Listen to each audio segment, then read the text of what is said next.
reka ngere mugomba kuba mubitegereje kandi ndabizi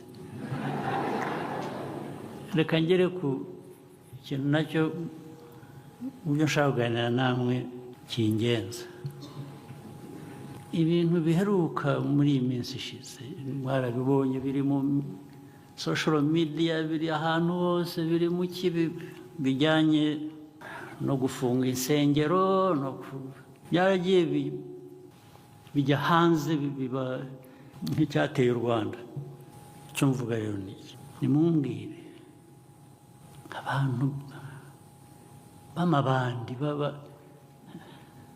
bazi babayobore babatware erega ibi navuga bimaze kuvuga natangagaho ingero hari abatakaje ubuzima muri byo hari abantu bapfa hari abantu bagwa muri ubwo buvumo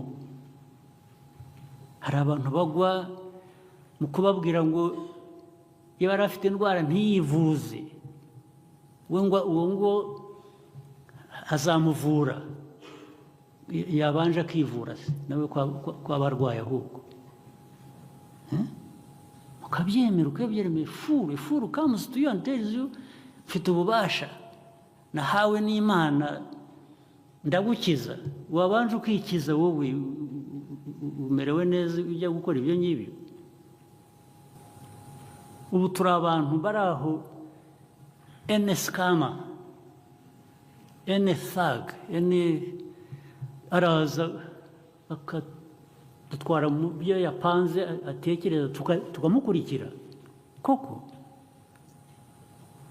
akababaro kanyu ntacyo kabamariye akababaro k'amateka ntacyo kabamariye wakwemera wahora uri uwo gushukwa gukoreshwa amarorerwa gusa wowe ugakurikira ntubaza ntuvuga utari ko ni ibiki ntunabigereranya n'ibyo wanyuzemo n'ibyo abawe banyuzemo n'ibyo abawe watakaje ngo uvuge uti u Rwanda ntabwo kuko twavuze ibyiza by'u Rwanda rugeraho n'iki nibyo rwose turabyishimiye nyine kandi twe kugera no ku byinshi byiza ariko si mwe mwirirwa mutubwira hano ko imbere y'Imana twese turi kimwe tungana si imbere y'Imana turasumbana hari usumba undi kuki haboneka uza abwira abantu ati yewe ati jye nigeze ntya mu gitondo numva ijwi kandi ndamenya ngo niryo atarambwira ngo Imana ibonekera wowe gusa kubera iki kitabonekera n'abandi ariko kandi iyo ikubonekeye ikubonekera ngo ugende ubikoreshe kwica abantu cyangwa kubeshya abantu bambura ibyabo yanakubonekeye rwose I would be interested message nziza yaguhaye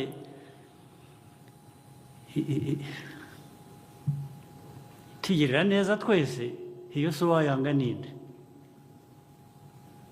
ariko ubonekerwa ujya kuroha abantu gusa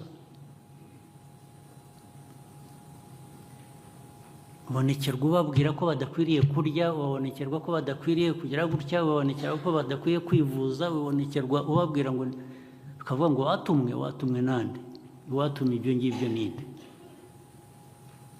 usibye n'Imana n'umuntu muzima ko atabituma ngo bajye kubikora umuntu muzima ntiyatuma undi ngo ajye gukora ibintu nk'ibyo none washyizeho wongereho ko watumwe n'Imana ukuntu buri wese aho azajya ashakira buri wese ubwo ndavuga buri wese ariko ntabwo ari abantu bake azajya avuga ati ariko murabizi ati nakennye ariko hari uburyo umuntu ashobora gukora amafaranga butanavunnye. Ni ubuheze bakicara ari babiri mukabwira undi ariko reka dushyireho idini turyite uko dushaka, wowe uzajya wakira amaturo, jyewe nzajya nigisha. Ati ibyo gusa, bagatangira bakazerera mu bantu, bagatangira bavuga ndetse bakabisiga ko byanaherewe umugisha, kubera waje bageze batya barabonekerwa, umuntu arababwira ati hari uburyo bwo gukora amafaranga, ibyo nabyo bikitirirwa kubonekerwa. Ibi mvuga murabizi ko biriho, ko byabayeho, ntabwo ari byo mpimbye. Njye mushatse nanababwira n'amazina, nabwira nti kanaka wa kanaka cyangwa nyirakanaka, bimeze gutya. Ubu akajya mu gikari cyangwa agashandashandika, ashyiraho igisharagati, abantu bakajya baza, ibyo bakora simbizi.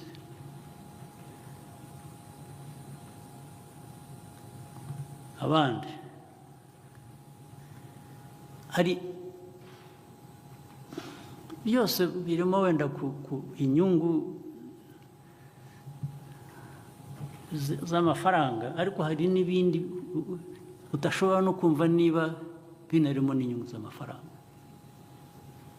ariko bikorwa ukuntu. Uzi kubwira abantu, ukajya mu bantu ukababwira ngo murabizi, nimuze mujye mu nyoboke, narabonekewe nabwiwe ko bizagenda bitya, mujye mwurira ibiti, mujye mu mashami yabyo, kubera ko igihe wazamutse ubwo uba uri hafi n'Imana, ubwo wazamutse wagiye ntabyo mpimba, ndavuga ibiriho, ibibarimo mwebwe mwari mukwiye kuba muzi cyangwa murwanya.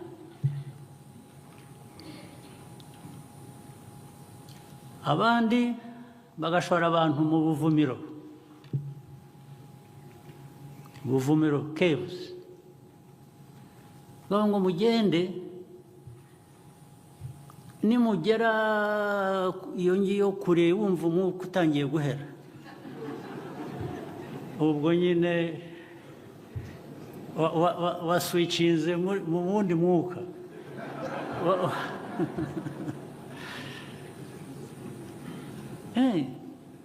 Mu gihugu cyanyu muyoboye mwebwe, baba b'amadini baba bo muri leta, abandi ibyo ntarumva, kandi koko niho navugiraga ko bya bindi bihuzwa.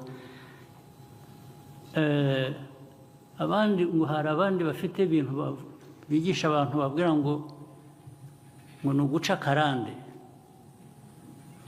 Guca akarande ni ukuvuga ngo ni ugutandukanya imiryango, ugatandukanya abana n'umuryango, bagatandukanya rimwe na rimwe umugabo n'umugore. Ibyo byabaye hehe? Usibye ko niba hari n'ahandi byabaye, hano mubyemerera igihugu.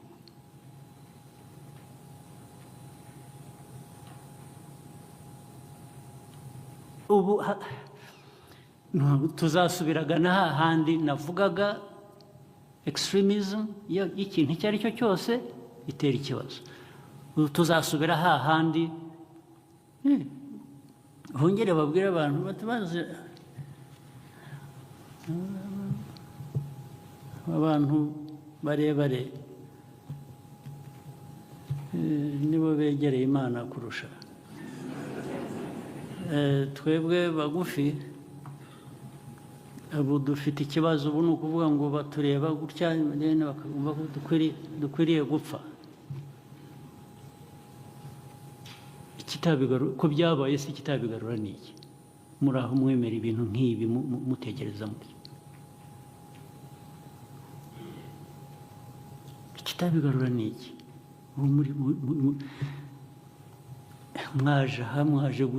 mwaje gushimira ibi ngibi mufite se mwaje gushimira iyo mico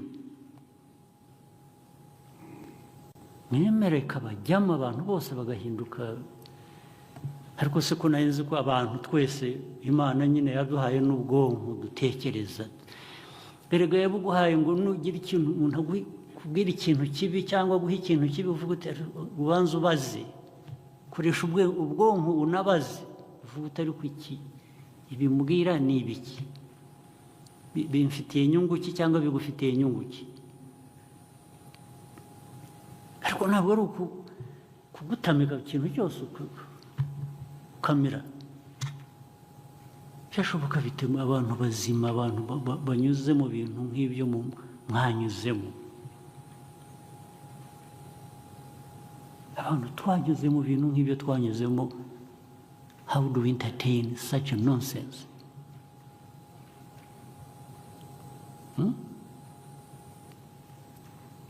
ariko se duceceke ku bizaturimbura ibizarimbura n'ibyo biza turiho tugeraho mu biceceke nta bikiki abantu how do you accept this nonsense you Rwandans honestly how do you entertain this rubbish how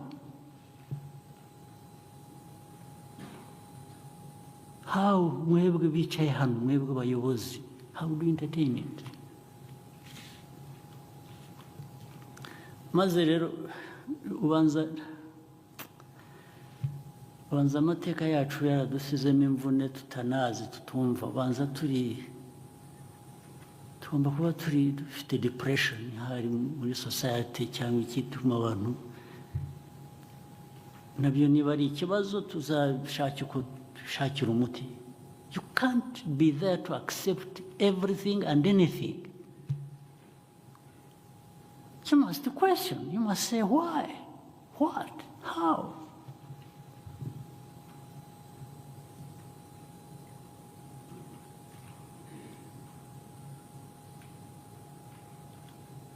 you good people of this God, we want to pray here every day. How do you disappoint God by just behaving like this?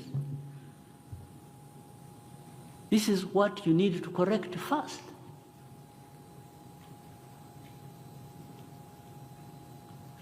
ubwo rero njya mbona kuri social media ukabona byanditse ngo nungu ibintu ngo bavuta abantu babiri leta itangiye gufunga ngo za church hagira umubaza atari ko abangwa kengo nibyo ngo ntabwo zikwiye kuba ziriho ngo ariko ukuntu bazifunga se buvuga iki honestly what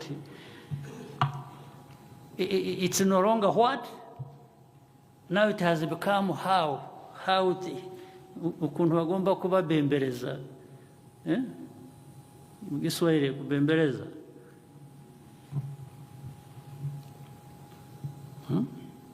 anyway you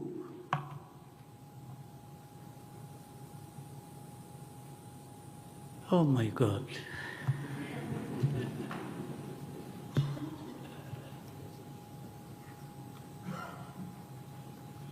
maze ibi ntibigira ikitangaza ntibigira umukene ntibigira umukire ntibigira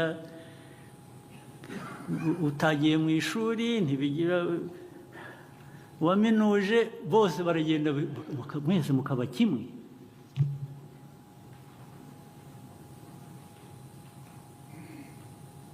ubwo se twarozwe kungana iki? Twarozwe kungana iki?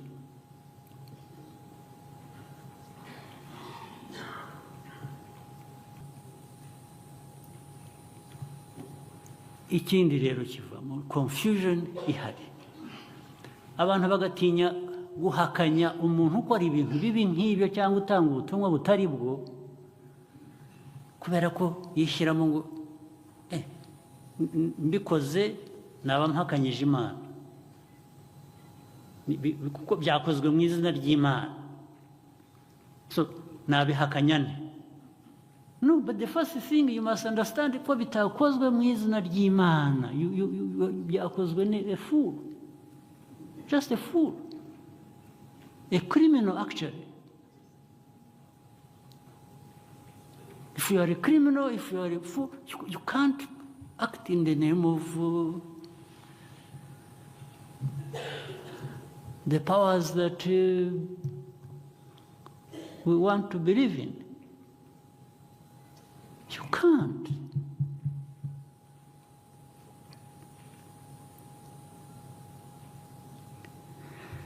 So hari ababikora rero, ababijyamo bakabikora, hari ababikurikira, then hari natwe twese tutabirimo tutabikurikira, ariko twiteguye kwirebera hirya ngo bibe bikomeze bibe. Ubwo se wowe urabikira nawe uri kimwe n'ababandika. Iyo warebye hirya ngo bibe,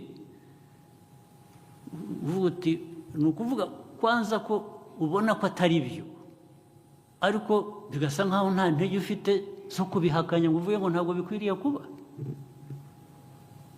Bikwiriye kuba, turabizi, hari mu buryo bw'amadini, hari mu buryo bwa politiki, hari mu buryo bw'umuco, turabizi byose, turabizi, tuzi bikwiriye kuba bikorwa mu bantu. Kuki atari byo dukurikiza?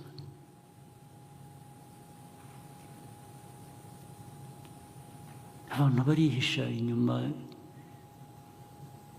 Imana, gukora amarorerwa mukabihorera.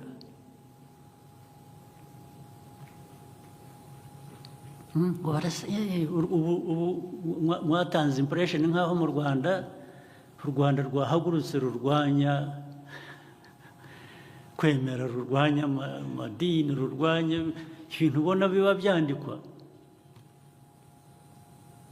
Ariko niba munabikora mwibwira ngo hariho mutera ubwoba, hariho mugira intimidation, wapi kabisa.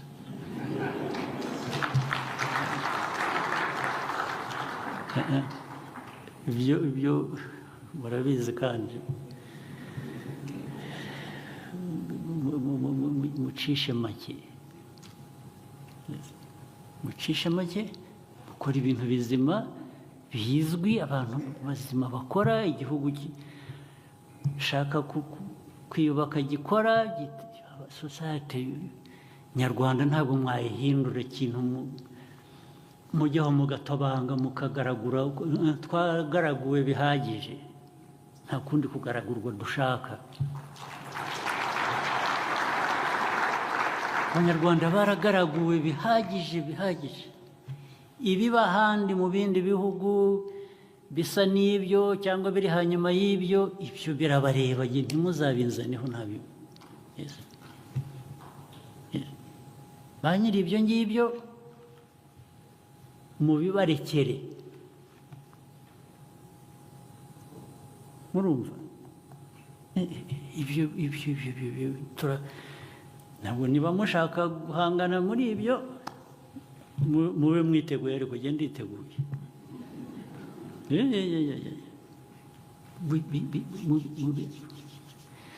Aba bantu birirwa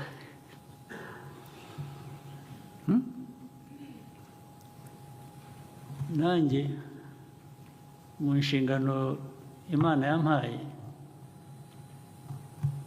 nanjye iri ku ruhande rwanjye, nanjye ndabizi.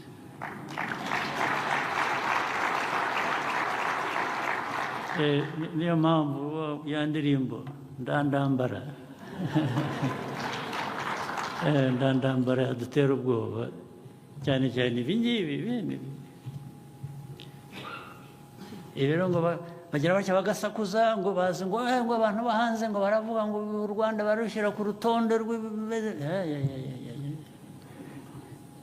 aho tugeze hasi hari ubwo twigeze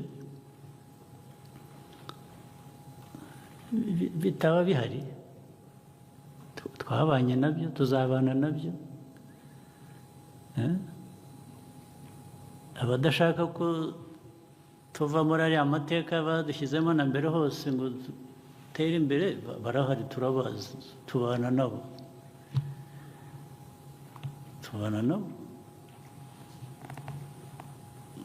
Ariko tubihanagure vuba na bwangu. Niyo mpamvu rero kugerageza gufasha ntibikemura ikibazo cyose. Kugerageza gufasha ibintu byose bigira uburyo binyuramo. Ushaka gushinga idini rijyanye n'ukuntu wowe sinzi ukuntu uteye igitangaza, ariko n'ibyo ushaka gukora, ariko kugira ngo ubikore ukwiriye kubanza ukabyemererwa. Hari ibintu umuntu areba. Hari n'abandi bavuze nabwo mbona bifitemo confusion, bakandika ngo kuyobora idini cyangwa ngo ugomba kuba ufite diporome cyangwa imeze aba bafite za diporome nabo barimo abakora nk'ibyo, ntaho bihuriye na diporome. Ni imiterere ubwayo ku buryo bwose bw'ikintu uvuga ushaka kubaka. Niba ari idini ushaka kubaka, ibiyuzuza bijyanye n'ibyemewe muri sosiyete cyangwa amategeko ayigenga, birumvikana. Ariko kujyaho umuntu wese ashakiye kandi niba wanabikoraga, reka tuvuge iyo wemera rwose uburenganzira bwawe, nta n'uwaza kuza kukubaza impamvu wemera cyangwa icyo wemera.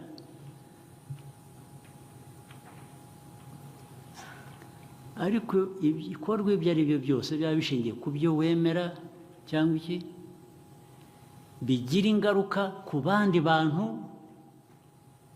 Izo ngaruka iyo atari nziza, aho ngaho hari akabazo.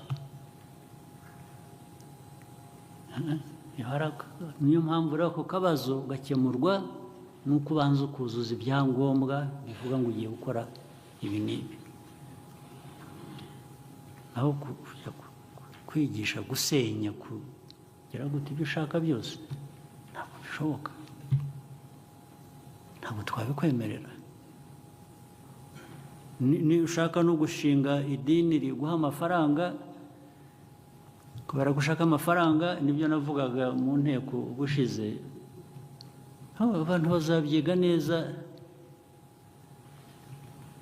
turebe niba nta yindi denge irimo, ukuntu tuyagabana. Ugomba kwishyura, hari amategeko ariho y'ibijyanye n'umutungo winjiza, incomes n'iki, ahubwo abantu bazabisuzuma. Niba ibyo wigisha ari bizima, ibyo wabinyuzemo, ariko ubikoresha ku mutungo wawe bwite ushaka gukira unyuze muri iyo nzira, ibizima twabyihorera, ariko iby'amafaranga nabyo tukabisuzuma, tugashaka uko byagenda. Ntabwo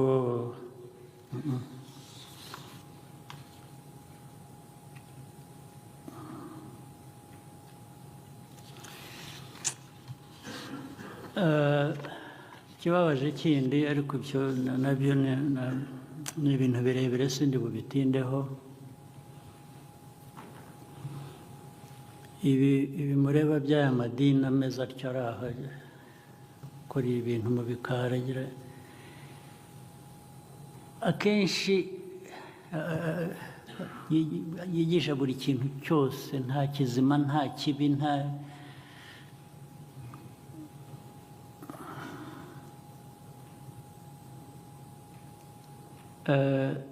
bimwe njye kubera rwa ruhande rwanjye rwa politiki kwanza njya mbona byinshi bimwe bituruka hanze. Nakwibuka ko hanze hariyo n'abantu batifuza ko mwebwe abanyarwanda abanyafurika mwazazamuka mukagera aho bageze, bahora babacomekamo ibyo bintu kandi bazi ko mubiyoboka vuba na bwangu bazajya bahora babiga, nuko mujyaho ndetse babashyiremo n'amacakubiri, murwane na leta, murwane hagati yanyu.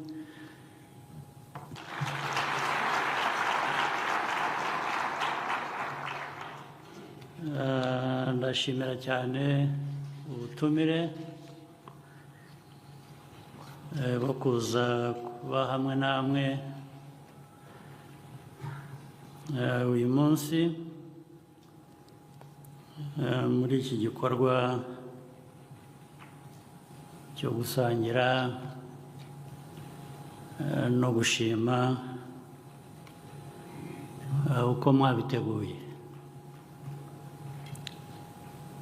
Ndashimira kandi abayobozi bose bari hano mu nzego zitandukanye, ariko cyane cyane Rwanda Leaders Fellowship mudutegurira umunsi nk'uyu. Ndishimye rero kuba ndi kumwe namwe kandi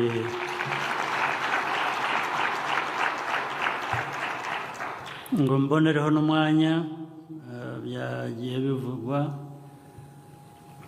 wo kubashimira ibihe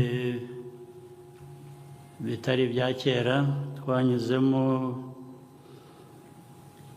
biganisha mu bindi bikorwa. Ubu ndavuga ibikorwa bya politiki, ibikorwa byo kuyobora, ibikorwa by'amajyambere, ari byo twanyuzemo igihe cy'amatora. Mwarakoze cyane.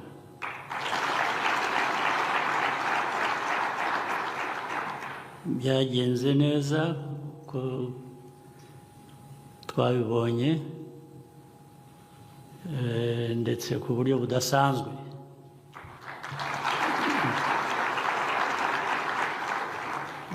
Bituma n'abantu benshi babitangarira, ariko bifite iyo mpamvu nyine yo kuba byaragenze neza cyane, abandi baho bitagenda neza cyangwa nabona ko bizaba, ubwo niyo mpamvu batangara. Ibyo rero nabyo ubwabyo ni ibiganisha ku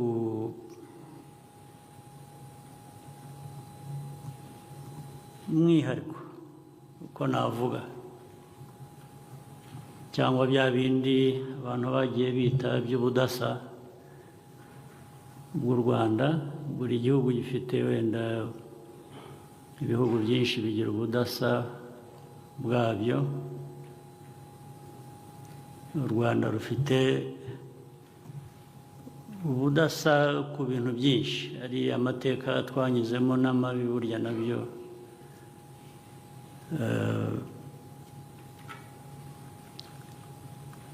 bifite uko biduha umwihariko uko abantu batureba. Ariko noneho uko twavuye muri aya mateka byabaye iyindi mpamvu y'ubudasa bundi noneho abantu bashobora dufite amashusho abiri. Ishusho ya mbere y'amateka mabi cyane pe, tukagira n'ishusho ya kabiri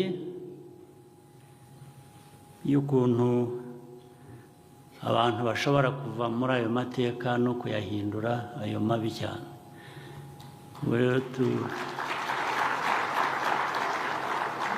Urebye turi urugero rw'ibintu bibiri biranga umuntu: humanity, human beings. Kimwe ni cyerekana ukuntu abantu bashobora gukora amahano, bashobora kuba babi cyane, bakora ibintu ubundi bitari bikwiye kuba biba. Ku rundi ruhande, u Rwanda rwabaye urugero rwerekana nanone ukuntu umuntu ashobora kuva mu bintu bibi cyane yagizemo uruhare agakora ibyiza bitangaza abantu.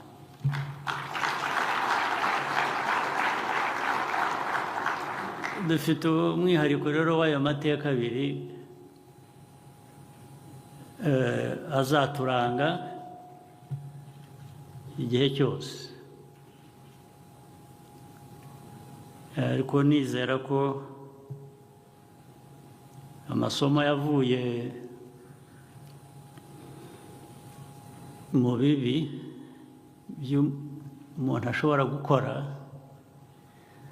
azatuma dukomeza inzira yo gukora no kugaragaza ibyo umuntu ashoboye gukora bizima, akaba ari byo bihoraho kurusha gusubira mu mateka yacu.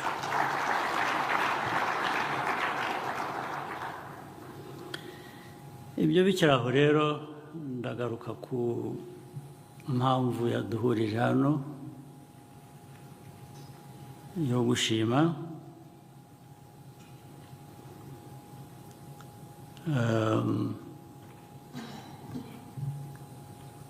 Ndabigerageza kubivuga mu bundi buryo bitanyuranije cyane n'ibyo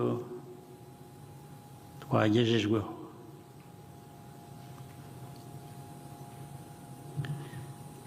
Gushima mbishyize mu rurimi rw'amahanga, gushima none ndaza kubigarukaho. Gushima cannot be an end in itself. Ntabwo wabigira umuco, umuhango yo gushima gusa. Ugomba kugira icyo ushimira kandi ufitemo uruhare. Wari ugushima gusa ngo ikikugwiriye utari uzi n'aho kivuye cyangwa utakoreye urashimye, n'ibyo wakoreye washyizemo imbaraga bikagira umusaruro uvamo urashimye, nibyo. Ariko ndashaka kugira ngo twumve ko gushima, ndaza no kubigerageza kubihuza n'izindi nyigisho. Gushima ntabwo ari gushima gusa. Gushima harimo no kubihuza mu Kinyarwanda. Hari ijambo nkunda ryitwa kunyurwa. Wanyuzwe. Kunyurwa ni ukuvuga ngo byujuje ibyangombwa byose watekerezaga cyangwa wifuzaga ku kintu runaka. Aranyuzwe.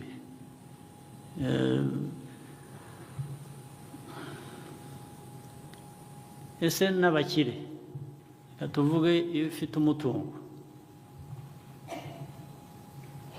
ariko muri uwo mutungo uranyuzwe, umutungo uguhaye ubuzima bwiza bitari kuba ufite buri kintu cyose ukeneye, ariko n'umutima muri wowe uranyuzwe, nicyo ubereye, nicyo washakaga, nicyo ugezeho.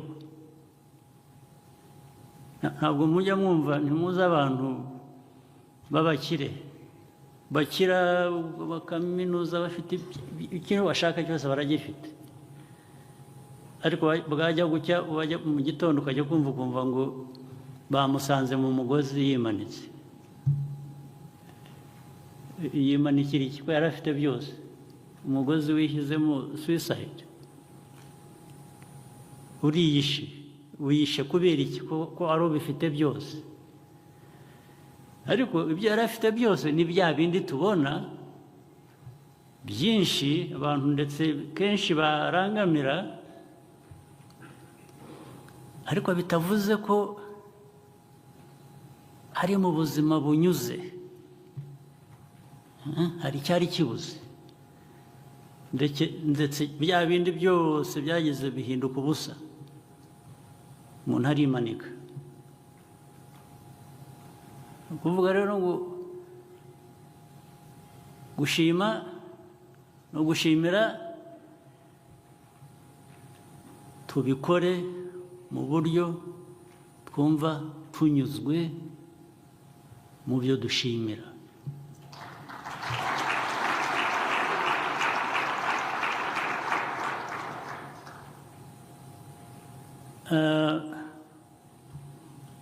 Reka njye mu mateka na politike n'ibindi bivanye, kuko yewe umurimo wanjye ntabwo ari ukwigisha ivanjiri cyangwa iki, nubwo ntacyo mfa nabyo, ariko si byo nshinzwe, hari ababishinzwe. Ariko ubu ni umwanya wo kuganira, reka tuganire. Mu mateka y'abantu, societies, hari ibintu byinshi. Hariho idini, imyemerere, kwemera mu madini. Hari si no kwemerera gusa, ni uburyo bwa organization. Idini, politiki nk'iyo nshinzwe. Hari na culture, umuco w'abantu. Idini, politiki n'umuco w'abantu. Buri kimwe gifite umwihariko wacyo n'icyo gitanga, ndetse ahenshi ntabwo ibintu biba byuzuye iyo ibyo navuze uko ari bitatu bidahujwe. Iyo udafashe imyemerere y'idini, gufata imyemerere ya politiki, gushyiramo imyemerere y'umuco, iyo utabihuje hari ikibuzemo. Ushobora no kutabihuza wenda, ariko ukagera aho ugera, ariko ntugera hafi n'ijana ku ijana, bishobora kuba hasi. Bigomba guhura rero.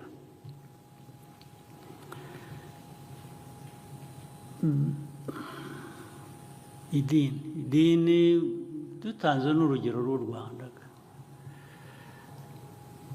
ibyo byombi uko ari bitatu bifite uko byongeye biratwubaka, yubaka u Rwanda rwasenyutse hafi kuzimira, kugira ngo u Rwanda rugaruke rubeho, tube tugeze aho tugeze ubu. N'ibyo bintu bitatu twafatanije kugira ngo aho tugeze niba ari heza, uko twabifatanyije ubu byari byiza. Iyo tutabifatanya neza ntabwo tuba tugeze aho tugeze. Idini yigisha abantu, yigisha umuco mwiza. Idini ubundi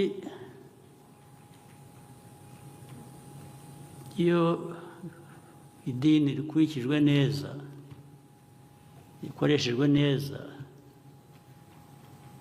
rikwiye kuba ritanga cyangwa rigira cyangwa riha abantu moral authority. Rigira moral authority ku buryo ibintu bijyanye na morals idini ryafasha, idini rirafasha. The spiritual part, the spiritual aspect irafasha, ndetse no muri stability y'abantu, umuntu cyangwa society. Politics gatanga uburyo, amategeko, policy,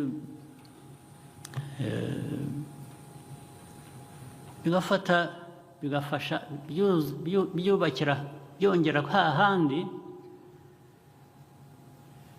kuri moral authority, ku buryo noneho abantu bagira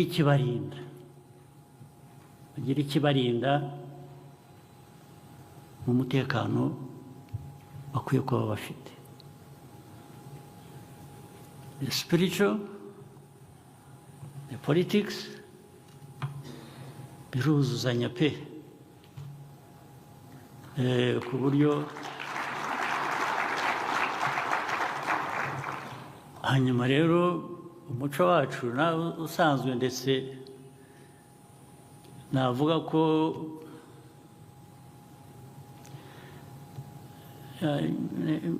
ngiye kuvuga ngo waje mbere y'idini mvuga ubwo ni irishya nyine, kuko ibi byinshi twigisha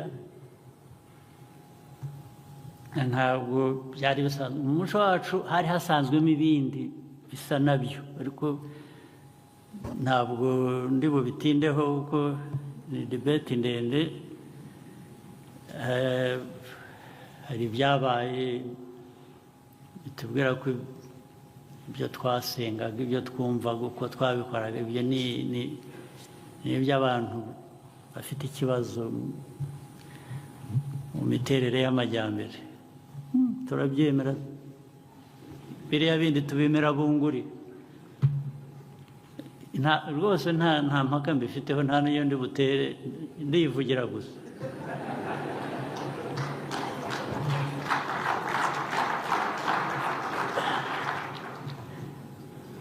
Ariko njye ndashaka kuvuga kwemera n'umuco na politiki, ndavuga uko mbitekereza. Ariko hari undi muco, indi aspect y'umuco. Umuco usibye ku bijyana n'idini wageragamo nyine kirazira. Kirazira iyo ngiyo irenze idini. Idini ryariho ubwo cyangwa iryaje inyuma. Kirazira, harimo kirazira. Kirazira ijyana na the moral aspect, moral mibereho abantu bashaka kubaho. bibabereye ukuntu batandukanye. Twebwe nk'u Rwanda rero dufite, ubundi hari ibihugu bindi murabizi bigira politiki n'idini biravanze. Hari ibihugu bimeze gutyo bivanze, idini rikaba na politiki bikavanga, ndetse hakabamo n'ibindi bishingira ku muco n'idini bikaba ari ikintu kimwe. Ibyo murabizi, sinirwa mvuga amazina, murabizi muri Aziya, murabizi n'ahandi muri Amerika cyangwa y'Amajyepfo n'ahandi, bikavanga cyane cyane, ariko muri Aziya aho idini rivanga n'umuco ndetse rikagira influence kuri politiki. Ariko twa hano mu Rwanda uko mbizi bifite uko byuzuzanya ariko bifite uko bitandukanye. Politiki n'idini biruzuzanya ariko si bimwe, ntibyinjiranyamo cyane buryo. Niyo mpamvu secular states zitanga izo freedoms zo kubivanga cyangwa kubitandukanya. It's not a question of the extent aho bigera bivangwa cyangwa aho bigera bitandukana.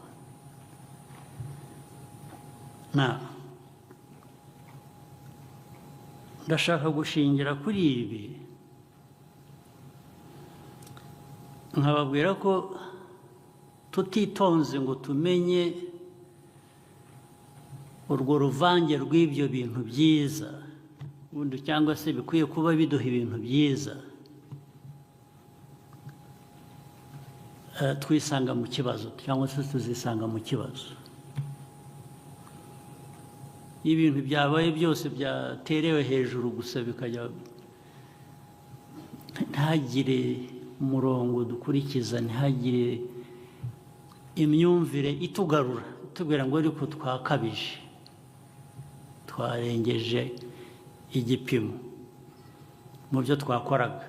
Burya no muri politiki, amateka yacu navugaga, abantu bagiye muri politiki barenze igipimo, niho habaye extremism yavuyemo ibibazo twagize. Ni ukurenza igipimo, ni kujyaho politiki ikaba anything icyo ari cyo cyose, ntibe politiki ifite umurongo igenderaho ubereye abantu. N'idini uritwaye ukarenza igipimo,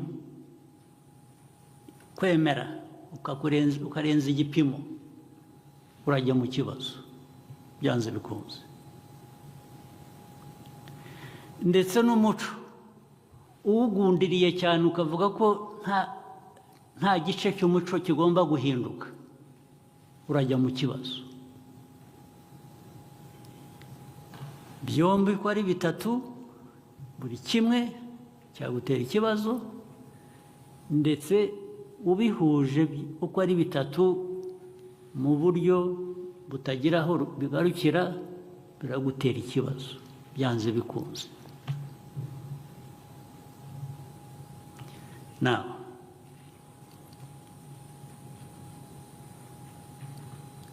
Bigenda bite rero? Reka njyewe mbagire n'inama, nkunda koroshya ibintu, ubundi hari ubwo twikomereza ibintu. Ibi byose mvuga,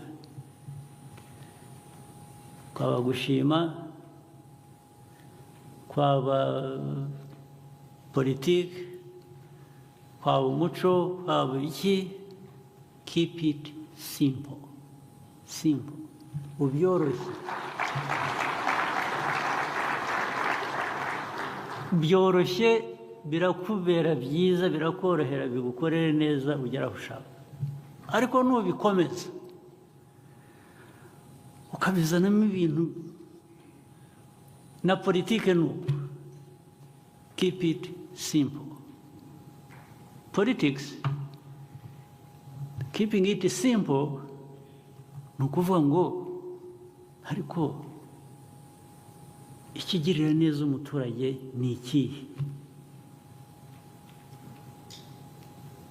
Simple, si simple. Muha amazi, arashaka amazi.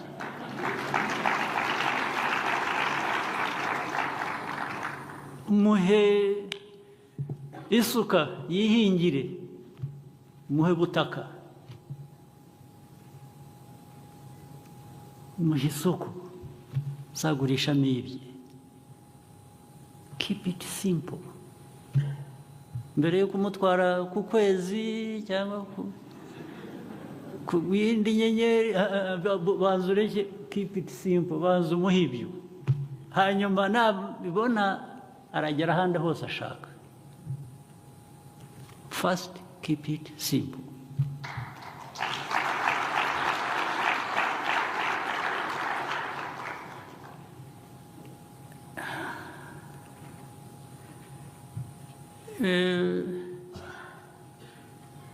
Icyo ari cyo cyose,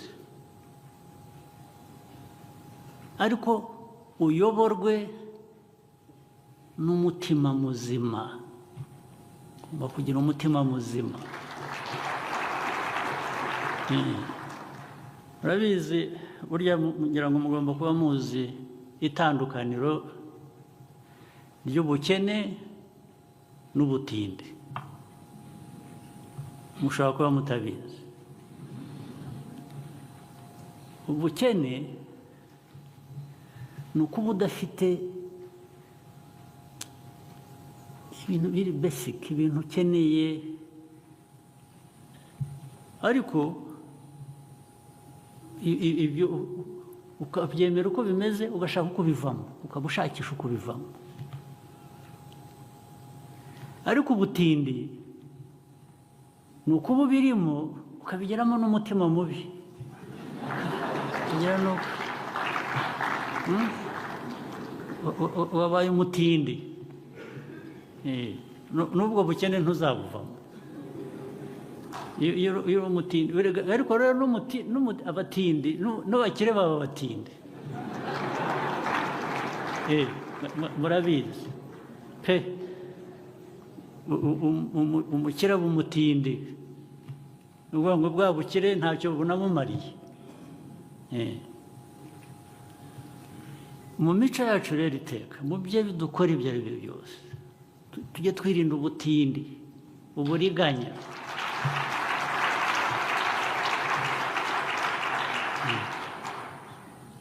Waba umukire waba umukene, irinde ubutindi n'uburiganya.